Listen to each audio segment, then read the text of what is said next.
Hello and welcome to our Tuesday night grounded video. My name is Kyle Baldwin and I am the Director of Student Ministries here at Fifi. And I'm so glad that you have found your way onto our social media to check out this really awesome opportunity we have. I would like to introduce you to Emily Hasenjaeger. Emily is one of our college students. She's currently at Indiana Wesleyan University.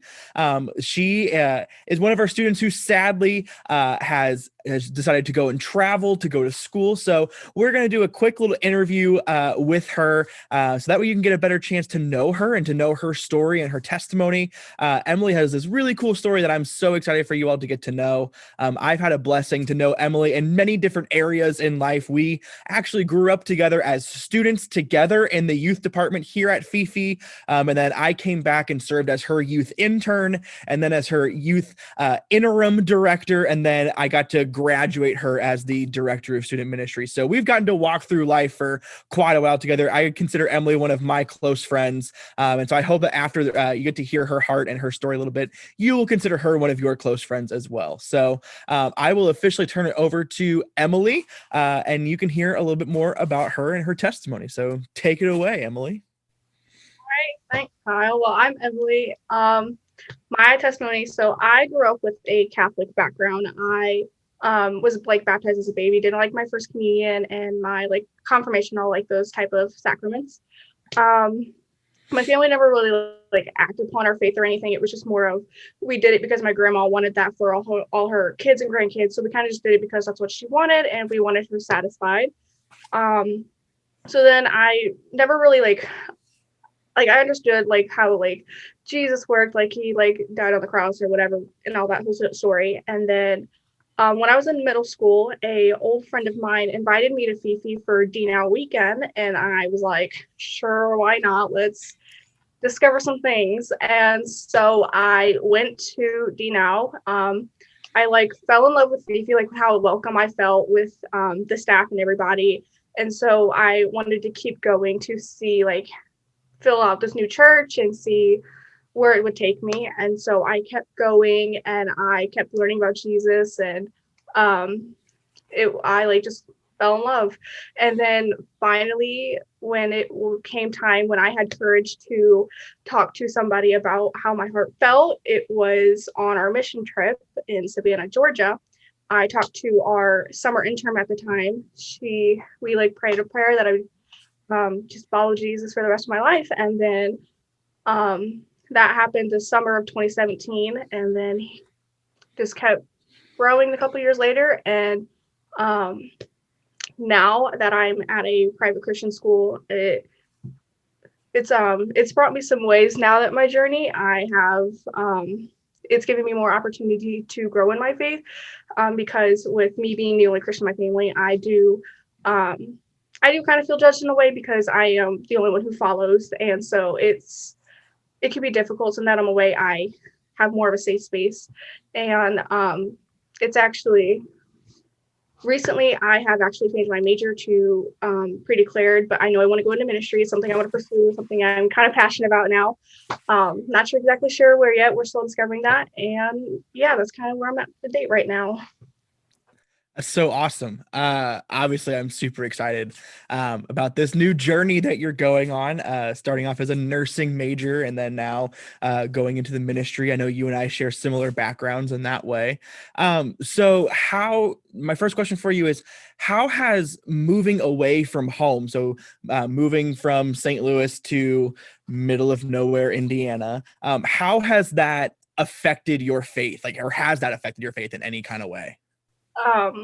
It's affected it a little bit because obviously since I'm moving away from my home church, I had to find a home church here and try to find since moving away, you're obviously trying to find a whole new rhythm of life. And so now that I kind of have a semester under my belt, I actually have found a home church here.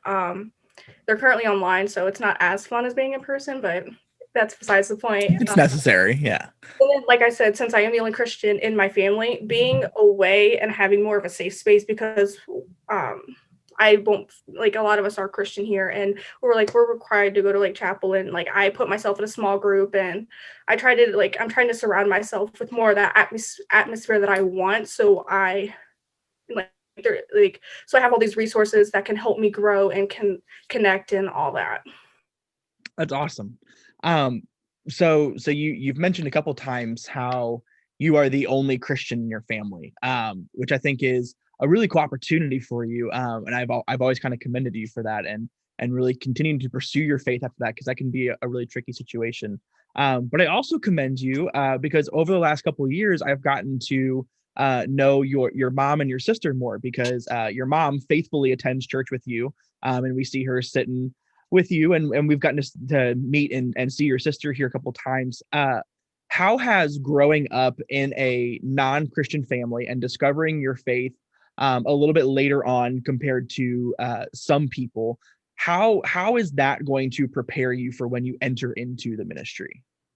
Um, it was definitely disencouraging at first because I felt behind compared to most people, and even now Hmm. switching, I still kind of do feel behind, and I'm like, I've been thinking about that a lot recently, how I might not graduate within my 4 years, but that's a whole nother thing I'm still discovering. And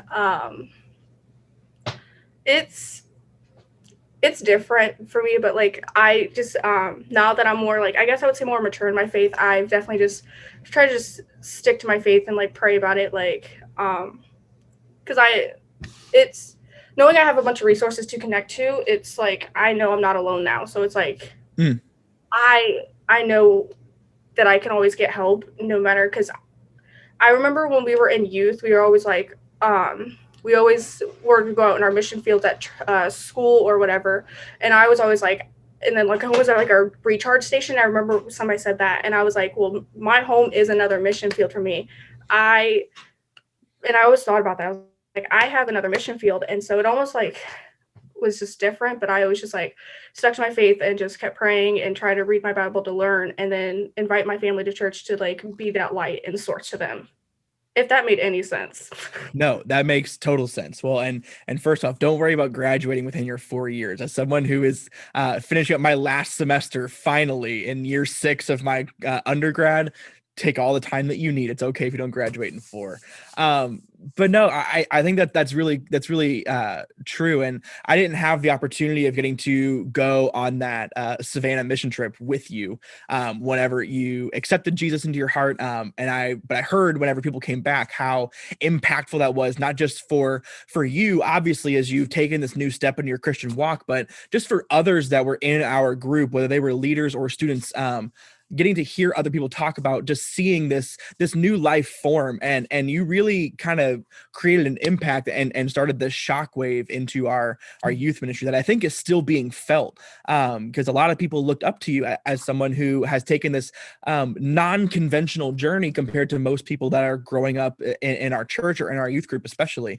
um, and that's a really interesting point that you made about how when you go home, like, you don't get that recharge station for you. So even though maybe by the numbers you are a baby Christian compared to a lot of people, but you have had to continuously kind of work and be in this mission field. So in a way, you've done more work than some of these older, more mature Christians have, because they grow up in Christian homes or they go to Christian schools or whatever it is. So I think that you've definitely set yourself up for a lot of success in that way, which is going to be so influential as you enter into your ministry.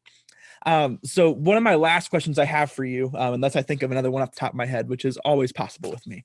One of the last ones I have for you is, so what is the one thing that you are looking forward to most going into ministry? Like, what was that switch moment for you whenever you realized that it was time to change your major? And what is something that you are anticipating and looking forward to?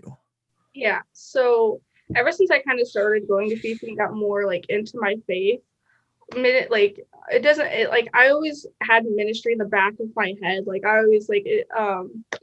I think more as I got older, thinking about majors or whatever, even though I kind of was like, oh, I'm going for nursing. I always thought, like, when you were like in just youth and you were just preaching on Wednesdays, I'd always I think I could do this. I think that's something I want to do.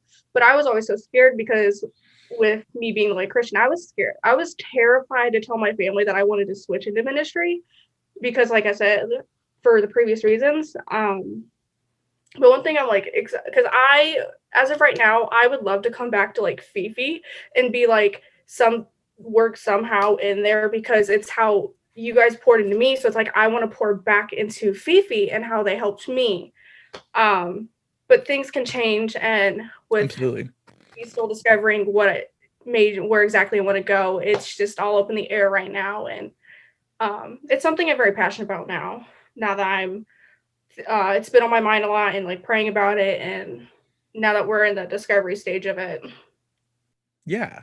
That's so cool. Well, hey, I mean, obviously I don't want you to come in and try to get my job, but we might be able to hook you up. But I understand where you're coming from. Like, I mean, that was one thing that drew me to Fifi whenever I decided to come work here was, a lot of people it would kind of scare them to want to start their ministry at their home church because when you start something new, you want to like test your waters and see if you're really capable of this. So going into something that really well might almost seem a little bit more intimidating because the people here know you.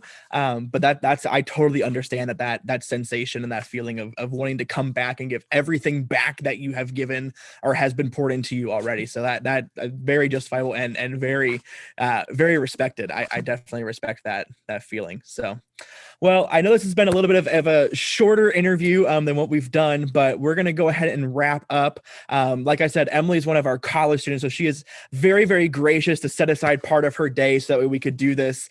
She actually has a meeting to go to, so we're going to go ahead and let her go. But once again, thank you so much for doing this, Emily, and taking time to sit down and talk to me.